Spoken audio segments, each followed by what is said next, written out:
Hello everyone, welcome to officer Bitiya. हम discuss कर रहे हैं daily current affairs and analysis. तो 19 जनवरी के करंट अफेयर्स देखते हैं, आर्टिकल्स देखते हैं कौन से इंपॉर्टेंट है from UPSC point of view. So let's begin with the discussion. The first article is about asteroid 1994 PC1। तो बेसिकली ये जो एस्टेरॉयड था ये 18 जनवरी को अर्थ से पास हुआ था।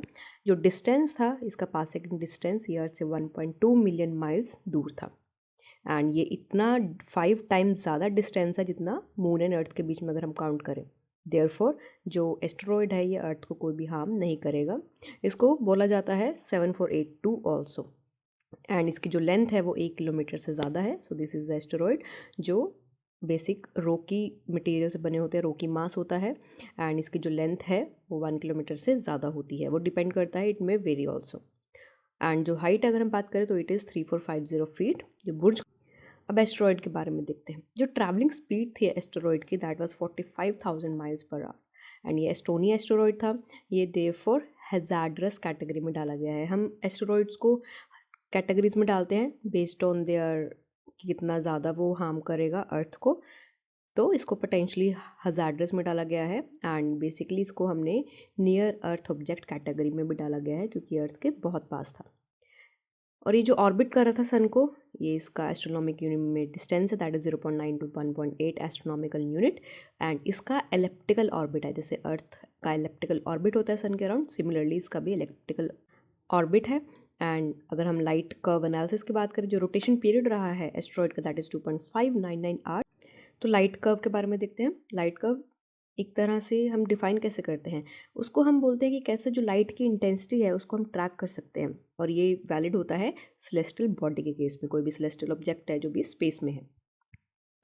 अब इसके ऑब्जर्वेशन देखते हैं। ये फर्स्ट डिस्कवर्ड हुआ था गोल्डस्टोन रडार में 1997 में। एंड जो गोल्डस्टोन ऑब्जर्वेटरी है उसी ने इसको ऑब्जर्व किया था, जो कि लोकेटेड है मोवावे डेजर्ट में, जो कि नासा की है।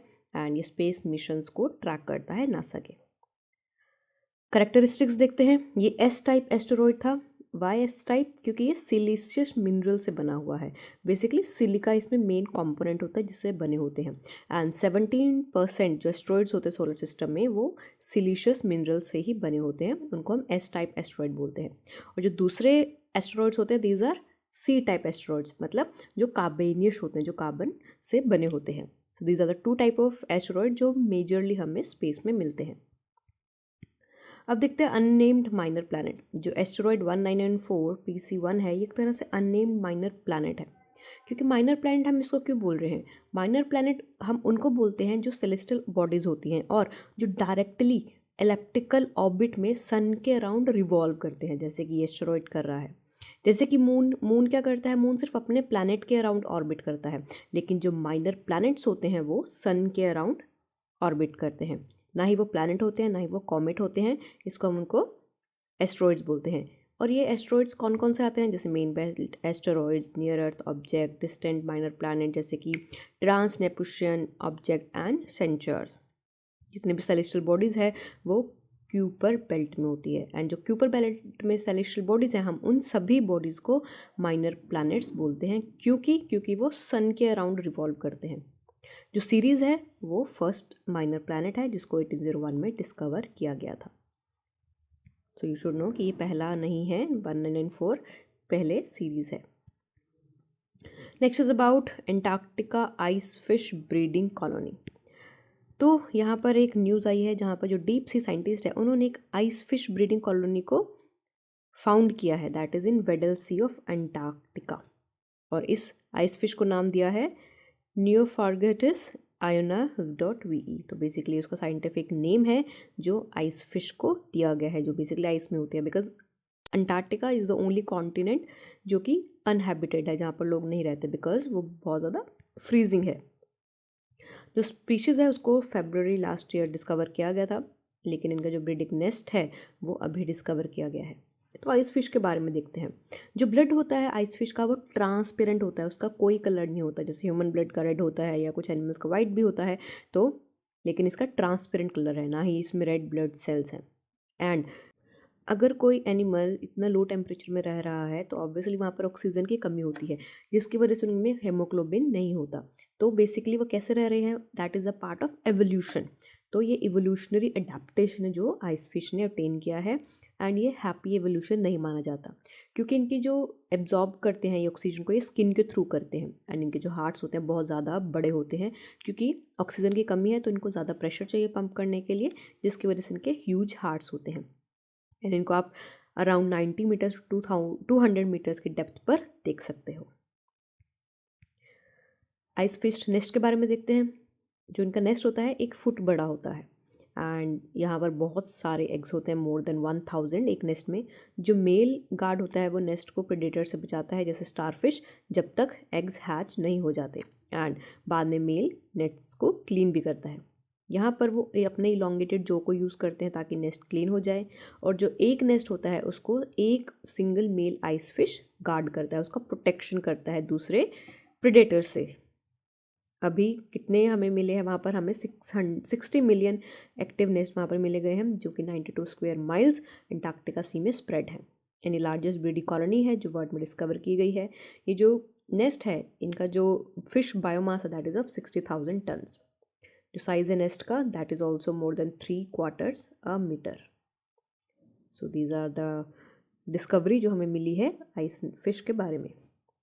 अब देखते हैं कि जो आइस फिश है ये हमें कोल्ड वाटर में नहीं मिला है, ये हमें वार्म पैच ऑफ वाटर में मिला है, क्योंकि ये बहुत ज़्यादा यूनिक है, बहुत ज़्यादा, इवन साइंटिस्ट के लिए भी बहुत स्ट्रेंज था बिलीव करना कि अंटार्कटिका में आपको वार्म पैच ऑफ वाटर मिलेगा। और जो टेम्परेचर था वाटर का दैट वाज 35 डिग्री फ़ारेनहाइट। तो आप देख सकते हो it was not that low, ये बहुत फेवरेबल होता है 35 डिग्री फ़ारेनहाइट क्लाइमेट, तो वहाँ पर ये फ़िश मिल रही है।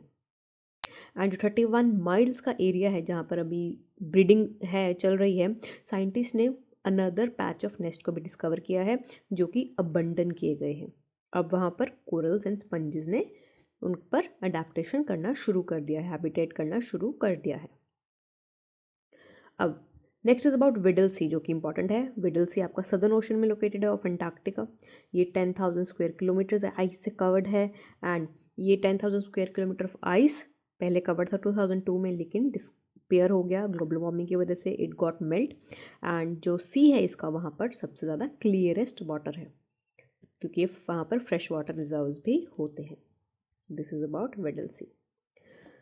Next is about call for wealth tax. तो अभी जो वर्ल्ड इकोनॉमिक फोरम है वहाँ पर डेवोस में जो मीटिंग चल रही है, तो वहाँ पर अब लोग बोल रहे हैं, जो मिनिस्टर्स हैं, कंट्रीज़ हैं, कि हमें टैक्स कर दो, कि हमें वेल्थ टैक्स पे करने पर मजबूर करो, मेक्स अस पे मोर टैक्स, क्योंकि जो वेल्दी कंट्रीज़ हैं वेल्थ टैक्स नहीं पे करती, जिसकी वजह से इनइक्वालिटीज़ भी बढ़ रही हैं। तो इट इज़ बेटर जो वेल्थी हैं वो अपना वेल्थ टैक्स पे कर दे, जो वेल्दी नहीं है वो अपना टैक्स नहीं पे करे, ताकि कुछ इक्वालिटी आ जाए। यहाँ पर इक्विटी की हम बात कर रहे हैं।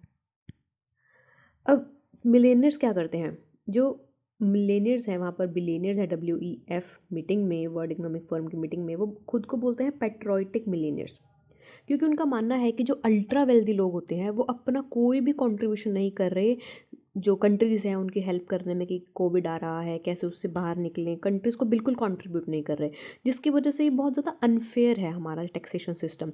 इसकी वजह से उन्होंने कहा है कि हमारे पास इतना ज़्यादा वेल्थ है, इतना ज़्यादा गेन है, तो क्यों ना उसको टैक्स कर दिया जाए, ताकि जो दूसरी कंट्री सफ़र कर रही हैं उनको कुछ कंट्रीब्यूशन ही हो जाए। इसलिए वो अपना शेयर कुछ पे करना चाहते हैं अपनी अर्निंग्स का, ताकि ग्लोबल रिकवरी हो सके। तो इसलिए यहाँ पर डिमांड आई है कि आप मिलियनर्स को वेल्थ टैक्स पे करवाइए। अब प्लीज देखते हैं, पी है कि मेक अस पे मोर टैक्स, ताकि हम बिग कंपनीज से डील कर सकें।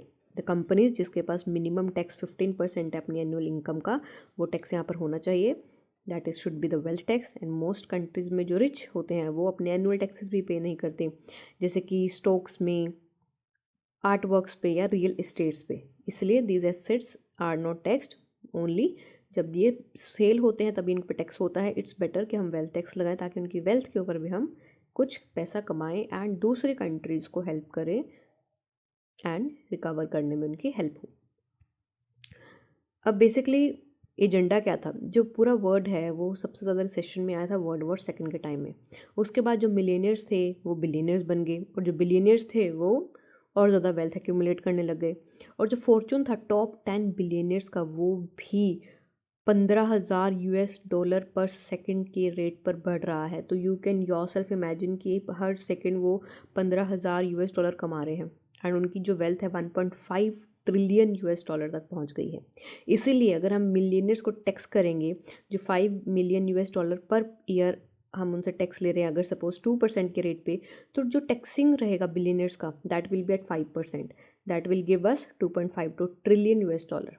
एंड ये अमाउंट बहुत ज़्यादा इनफ होगी, सफिशेंट होगी 2.3 बिलियन पीपल को हेल्प करेगा पॉवर्टी से बाहर निकलने में। तो क्यों ना हम उनको टैक्स करें जब हमारी इतनी पॉपुलेशन हेल्प हो सकती है, उनका स्टैंडर्ड ऑफ लिविंग इम्प्रूव हो सकता है, वो पॉवर्टी से बाहर आ सकते हैं, अपनी कुछ क्वालिटी ऑफ लाइफ बना सकते हैं। इसलिए उन लोगों को सोशल प्रोटेक्शन भी मिल जाएगा, हेल्थ केयर भी मिल जाएगा, एजुकेशन भी मिल जाएगा, उनकी लाइफ चेंज हो जाएगी। तो why should not they should be tax. तो इसलिए एक प्ली है कि उनको भी टैक्स किया जाना चाहिए। सो दिस इज़ अबाउट दिस। तो अभी करंट टैक्स सिनेरियो देखते हैं। करंटली अभी कोई भी वेल्थ टैक्स कलेक्ट नहीं होता सदर्न अमेरिकन नेशन से, सिर्फ 2 कंट्रीज़ करती हैं, that is Colombia and Argentina. 2021 में वर्ल्ड बैंक ने भी अर्ज किया था कंट्रीज़ को कि आप वेल्थ टैक्स को कंसीडर करना शुरू करो। अब इसका इंपॉर्टेंस क्या है? जो बिलियनर्स है वो अपना वेल्थ टैक्स को पुश कर रहे हैं क्योंकि ऑब्वियसली उनको टैक्स नहीं देना पड़ेगा। It will help to replenish the state through Covid relief measure. अगर वो टैक्स पे करेंगे, कोविड रिलीफ मेजर्स में हेल्प होगा, इनइक्वालिटी कम होगी एंड सोशल ट्रस्ट भी बढ़ेगा। तो इसलिए वेल्थ टैक्स इंपॉर्टेंट है। Next is about cycles for change. तो जो ministry of housing and urban affairs है, उन्होंने एक तरह से एक मिशन, ट्रांसफॉर्मेशन मिशन लॉन्च किया, that is cycles for change, जहाँ पर साइकिल चलाने पर ज़्यादा जोर दिया जा रहा है and also streets for people challenge season 2। तो देखते हैं ये है क्या बेसिकली। ऑब्वियसली वी नो कि क्लाइमेट चेंज की वजह से हमें रेन्यूएबल सोर्सेज ऑफ एनर्जी पर जाना है, अपनी फिटनेस का भी ध्यान देना है क्योंकि अब कंट्रीज़ लाइफस्टाइल प्रोन डिसीजेस की तरफ ज़्यादा जा रही है। तो it is better to safeguard our health to protect our cells. तो इसलिए जो गवर्नमेंट है दैट इज़ ट्राइंग कि साइकिलिंग हम यूज़ प्रमोट करें और उसका यूज़ करना शुरू करें। तो हाईलाइट्स देखते हैं। जो मिनिस्ट्री है उन्होंने एक बुक भी लॉन्च की, that is nurturing neighbourhood challenge storing for the field, and इसको चेयर किया गया था secretary of ministry of housing and urban affairs के द्वारा, दैट वाज मनोज जोशी। काफ़ी सारे ग्लोबल पार्टनर्स भी यहाँ पर रिप्रेजेंटेटिव्स थे एंड यहाँ पर कुछ सिटीज़ को भी अनाउंस किया गया जिन्होंने जो स्ट्रीट्स फॉर पीपल चैलेंज था उसमें पार्टिसिपेट लिया था। तो अब उनको स्टेज अप चैलेंज कर दिया गया, नेक्स्ट लेवल पर पहुँच गए हैं जहाँ पर प्रोजेक्ट्स अब सस्टेनेबल मैनर में किया जाएगा। अब देखते हैं चैलेंज है क्या, इंटरस्टेट चैलेंज। जो स्मार्ट सिटीज़ मिशन है वो इंटरस्टेट चैलेंजेस ऑर्गेनाइज कर रही है, इंटरसिटी चैलेंजेस ऑर्गेनाइज कर रही है 2020 से, ताकि जो पब्लिक स्पेसेस हैं वो और ज़्यादा फ्रेंडली हो सके। एंड जो चैलेंजेस हैं ये ऑर्गेनाइज किए जाते हैं in line with 2006 national urban transport policy के तहत। जो पॉलिसी है उसमें कहा गया है कि हमें कार सेंट्रिक रोड से पीपल सेंट्रिक स्ट्रीट्स पर जाना है। हमें एक ऐसी रोड पर जाना है जहाँ पर अभी तो कार्स चल रही हैं लेकिन पीपल चलने चाहिए, जहाँ पर सिर्फ हमें ट्रैफिक नहीं दिखे, क्योंकि ट्रैफिक की वजह से पोल्यूशन हो रहा है, नॉइज़ पोल्यूशन हो रहा है, एयर पोल्यूशन हो रहा है। तो इस वजह से यहाँ पर people centric street, people friendly streets हमें बनानी है। एंड यहाँ पर चैलेंजेस को नाम दिया गया है cycles for change and street for people, ताकि ये एक नेशन वाइड मूवमेंट बन सके एंड ये 100 स्मार्ट सिटीज़ के अलावा भी दूसरी सिटीज़ में, छोटे टाउन्स में भी प्रमोट हो सके। अब स्ट्रीट फॉर पीपल चैलेंज देखते हैं। इस चैलेंज के अंदर 38 सिटीज़ को पायलट किया गया है जहाँ पर रीइमेजिन किया जाएगा इंपॉर्टेंट स्ट्रीट्स को, ताकि वहाँ पर जो पेडिस्ट्रेंस है, जो पैदल चलने वाले लोग हैं, उनको प्रायोरिटाइज़ किया जाए। 11 सिटीज़ नेक्स्ट फेज़ में सिलेक्ट की जाएंगी एंड 50 लाख रुपीज़ भी दिए जाएंगे। 4 सिटीज़ को स्पेशल मेंशन भी दिया जाएगा जब वो चैलेंज को एक्सेप्ट करके उनमें पार्टिसिपेट भी करेंगे। अभी कौन कंडक्ट कर रहा है? This will be conducted by ministry of housing and urban affairs, but इसमें एक और इंस्टीट्यूट है that is institute for transportation and development policy, that is also participating in this challenge. अब सेकेंड सीज़न देखते हैं चैलेंज का कब होगा। जो सेकेंड सीज़न है वो मिनिस्ट्री ने अभी लॉन्च किया है इस पर्टिकुलर मिशन का।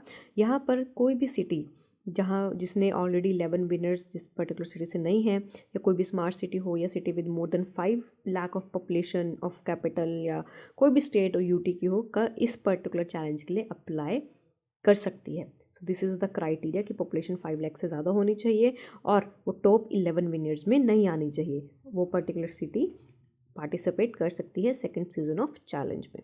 सो this is about this particular challenge and mission जो ministry of urban and housing affairs कोशिश कर रहा है लोगों को फ्रेंडली बनाने की, सिटीजन फ्रेंडली स्ट्रीट्स बनाने की, रोडवेज बनाने की, ताकि लोगों के लिए हेल्प हो सके, हम रिन्यूएबल सोर्सेज ऑफ एनर्जी की तरफ जाएं और हमारा डिपेंडेंस पेट्रोल पर, डीजल पर कम हो जाए. So this is all about today's session. Thank you very much. All the best for your preparation. If you have any doubt, do let us know in the comment section, and don't forget to mail us at info@officerbetia.com for your further queries. So thank you very much and all the best for your preparation.